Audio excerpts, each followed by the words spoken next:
Why hello YouTube, this is Balor Mage again, and by now I hope everybody is excited for the Necropolis League launch.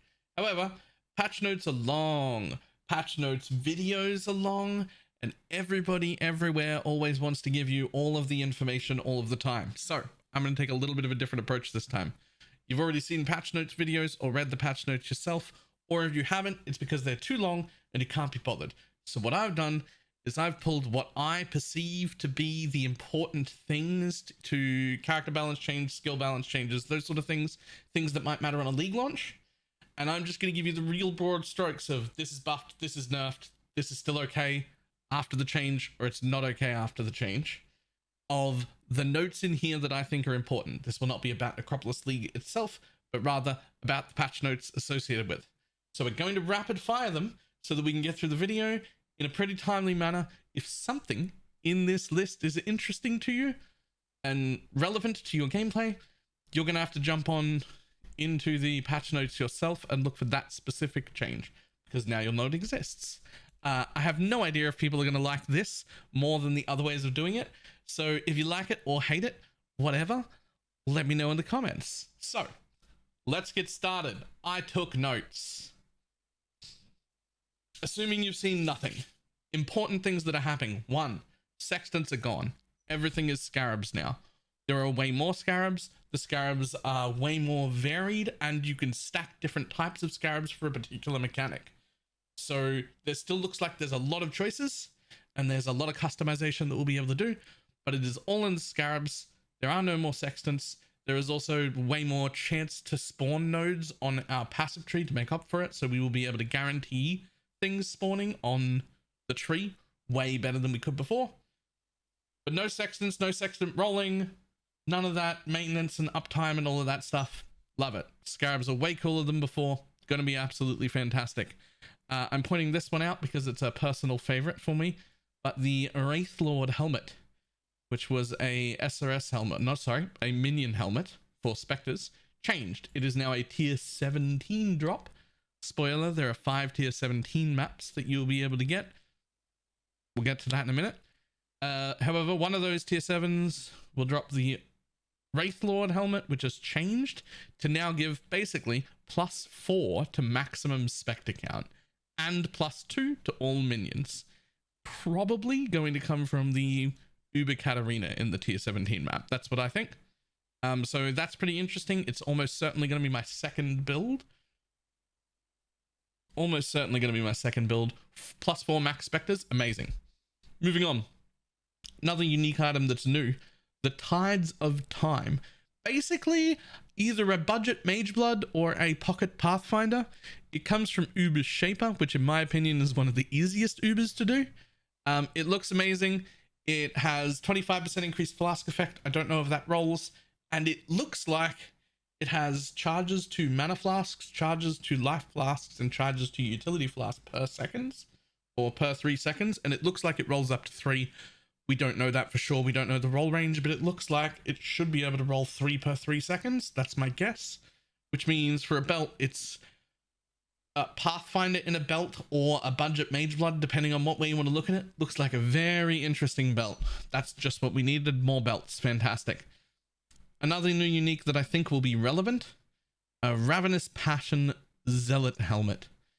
Basically, it's just rage for spells. You gain rage when you use mana, and rage is now cast speed and spell damage instead of attack speed and attack damage. Looks great. Absolutely probably going to use that. Penance Brand of Dissipation. Huge nerf. Probably still fine. Back of the hand math. Going to do roughly 35% of the damage it did at the end of this league. Not at the beginning. At the beginning of this league, it already did half damage. And it was already disgustingly good. So if you think about it that way, we were already doing 50% damage at the beginning of the league for the first whole month. It's now going to be doing about 35% instead of 50%. Right? At the end of the league, if you were playing it then, it was dealing double damage because it got a bug fix. So that was the 100. That being said, it should still be pretty decent, but it is no longer just the default only build that you should bother to play. It should still perform quite well, but it will not be oh my god, so much over the top of everything else that you're silly for not playing it. However, sadly, Stormbrand will probably be okay, but Stormbrand of Indecision got a pretty heavy nerf. That one might not survive. It's just slower, it does less damage, it just doesn't look good. Maybe with enough gear, but looks pretty bad. Definitely wouldn't league start it. Unfortunate news, SRS is probably dead. It basically lost the 38% more damage that was baked into the skill gem. That affected our poison, that affected the Guardian, that affected every version of SRS in existence. I have some ideas that might be able to save it into a functioning build, but best case scenario, it's going to end up being like a B tier build by the time I make the changes. If they work, it just won't be fantastic again. It's now relegated to, if you really enjoyed it and you want to play it, sure, it'll work, but it's probably not a go-to and probably not going to be a suggestion anymore. Tornado Shot got nerfed. Pretty decent, substantial nerfs, but probably still fine, just now back to being high budget only. I do not think changing from Lightning Arrow to Tornado Shot early, like we've been doing, is a viable plan anymore. I would only change into Tornado Shot with like a reasonably high budget.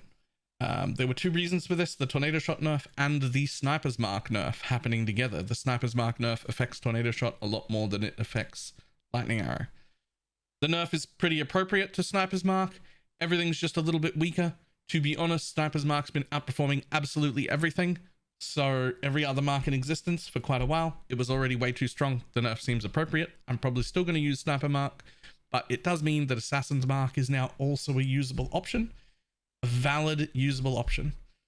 So if you find yourself desperately needing the more crit instead, you're not really losing as much, at least when it comes to a bow build. You're not losing as much dropping Sniper's Mark for Assassins anymore.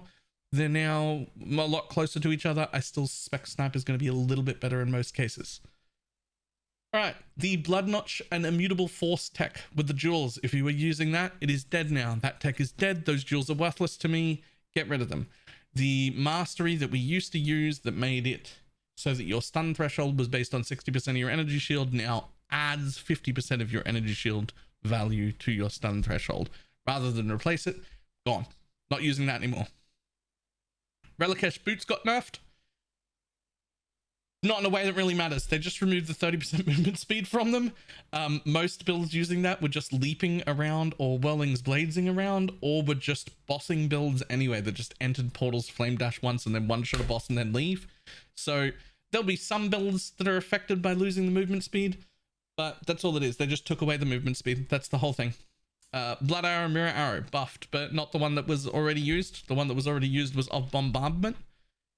It was cool, but the Ellie Hit version got buffed pretty substantially of both of those gems. So now there might be a Barmer Ellie Hit build flying around. So that one will be cool.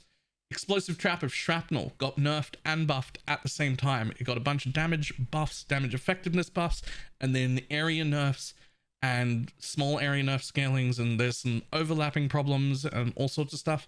To be honest, this is one of the more confusing skills to actually understand whether it's going to be overall better or not. I'm unsure. At this point, I'm just putting the note on it that says Ask Fearless Dumbo, and I half expect Fearless Dumbo, a YouTuber. Look him up if you're interested in Explosive Trap of Shrapnel. I'm half expecting a video from him explaining how that'll all work and whether this is good or bad for us. This is potentially one of my league starters, at least one that I'm considering. So realistically, I'm going to be waiting for Fearless Dumbo's video just like everybody else to find out whether it's still worth running or not. Scourge Hour of Menacing got a nerf, but it was just to 4 pods instead of 5 pods fired. That's all it is. It doesn't matter because there are no tinctures anyway, so none of us are doing poison bows this league. Whatever. Sentinel of Radiance, the Guardian Ascendency, got a surprisingly fair nerf. A really quite balanced take on nerfing it without making it irrelevant. It actually looks perfectly fine, and if you didn't know that Radiance got nerfed, you'd probably just have like a little inkling of like, I swear this was a little bit better last league, but it's still going quite well. I swear it was like a little bit stronger. That's the feeling you'd have. It's that sort of nerf where it was overtuned and they've brought it back, but they haven't ruined it. So great. Same note, bone armor got removed from the necromancer ascendancy. However, that node itself is still really good. Doesn't come with the bone armor portion of it, but it does come with minions leech 1% of the damage they deal to you as life. So they deal damage, they leech to you as life, which is basically just permanent 20% recovery, because 1% of any minion doing damage is going to leech cap you. So that's amazing. Next up, there were a bunch of tattoos that were given back to us. Most of the tattoos are pretty unimpactful, and the ones that were good were changed to be things that are far less good in a lot of cases.